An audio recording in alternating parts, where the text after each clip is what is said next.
നമസ്കാരം പ്രിയമുള്ളവരെ. ബീഹാറിൽ നിന്നുള്ള ഒരു വാർത്തയാണ്. തേജസ്വി യാദവ് മുൻ ബീഹാർ ഡെപ്യൂട്ടി ചീഫ് മിനിസ്റ്ററൊക്കെ ആയിരുന്നു. അതിലൊക്കെ ഉപരിയായിട്ട് ലാലു പ്രസാദ് യാദവിൻ്റെ മകനാണ്.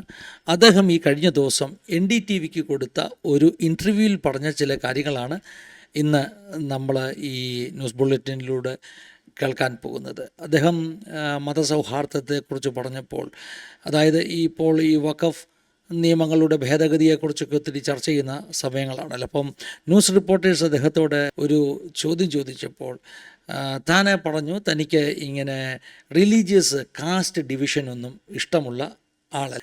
I do not believe in religious and caste division എന്നാണ് അദ്ദേഹം പറഞ്ഞത്. ഞാൻ റിലീജിയസ് കാസ്റ്റ് ഡിവിഷനിൽ വിശ്വസിക്കുന്നില്ല. അത് തെളിയിക്കാൻ വേണ്ടി അദ്ദേഹം പറഞ്ഞു, നിങ്ങൾക്കറിയാമല്ലോ, ഞാൻ വിവാഹം കഴിച്ചിരിക്കുന്നത് ഒരു ക്രിസ്ത്യൻ സ്ത്രീയെയാണ്.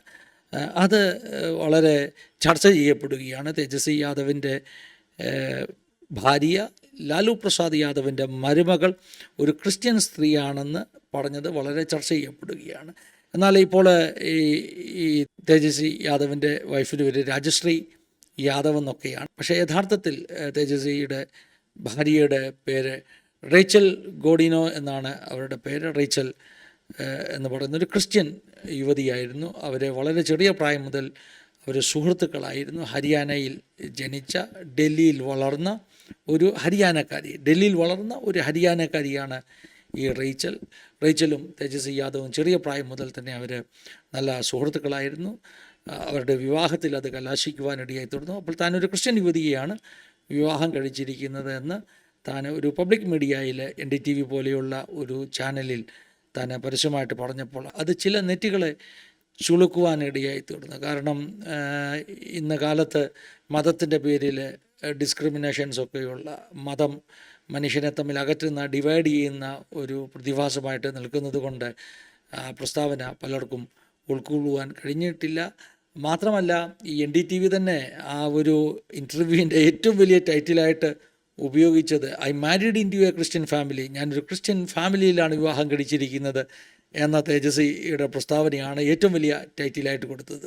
തേജസ്വി യാദവ് സത്യത്തിൽ താൻ ഈ മതത്തിനൊന്നും വലിയ പ്രാധാന്യം കൊടുക്കുന്നില്ല, കാസ്റ്റ് സിസ്റ്റത്തിനും മതം കൊണ്ടുള്ള ഡിവിഷനും ഒന്നും വലിയ പ്രാധാന്യം കൊടുക്കുന്നില്ലെന്ന് തെളിയിക്കാൻ അത് പറഞ്ഞതെങ്കിലും പത്രക്കാർ അതിനെ ഒരു വലിയ വാർത്തയാക്കി. ഞാനൊരു ക്രിസ്തീയ പെൺകുട്ടിയെ ഒരു ക്രിസ്തീയ ഫാമിലിയിലാണ് ഞാൻ വിവാഹം കഴിച്ചിരിക്കുന്നത് എന്ന വിധത്തിൽ അദ്ദേഹം പറഞ്ഞു എന്ന് ഉള്ളൊരാശയം വരുന്ന ടൈറ്റിലൊക്കെ കൊടുക്കുവാൻ ഇടയായി തീർന്നു.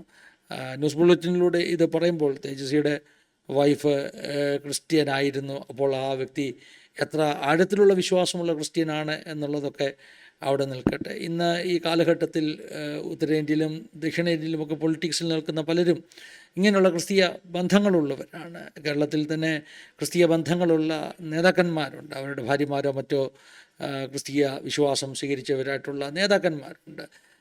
ഷാർമിള എന്ന് പറയുന്ന ഈ പറഞ്ഞ തെലങ്കാന പ്രദേശ് കോൺഗ്രസ് കമ്മിറ്റിയുടെ അധ്യക്ഷ YSRന്റെ മകൾ, അവർ ഒരു ക്രിസ്ത്യൻ ആണെന്നുള്ളത് മാത്രമല്ല, അവരുടെ ഭർത്താവ് ഈ പറഞ്ഞ ആന്ധ്രയിലെ തെലങ്കാനയിലെ തെലുങ്ക് സംസാരിക്കുന്നവരുടെ ഇടയിൽ വളരെ അറിയപ്പെടുന്ന ഒരു വലിയ പോപ്പുലറായിട്ടുള്ള ഒരു പാസ്റ്ററാണ് ഈ തെലങ്കാന പ്രദേശ് കോൺഗ്രസ് കമ്മിറ്റിയുടെ അധ്യക്ഷ ഷാർമിളയുടെ ഭർത്താവ്. അങ്ങനെ ഉത്തരഭാരതത്തിലൊക്കെ പല ആളുകളും വലിയ ക്രിസ്ത്യൻ ബന്ധമുള്ളവർ, ഒരുപക്ഷെ ഭാര്യമാരോ അല്ലെങ്കിൽ അവർ തന്നെയോ ഏതെങ്കിലുമൊക്കെ വിധത്തിൽ യേശുവിനെ വിശ്വസിക്കുന്ന ഒത്തിരി ആളുകൾ ഈ കാലഘട്ടത്തിലുണ്ട്. അതൊരു പുതിയ കാര്യമല്ല. പക്ഷേ തേജസ്വി ഇത് തുറന്നു പറഞ്ഞതാണ് ഈ പറഞ്ഞ മാധ്യമക്കാർക്കൊക്കെ ഒരത്ഭുതമായത്, അവർ നെറ്റിച്ചുളിക്കുവാൻ കാരണമായി തീർന്നത്.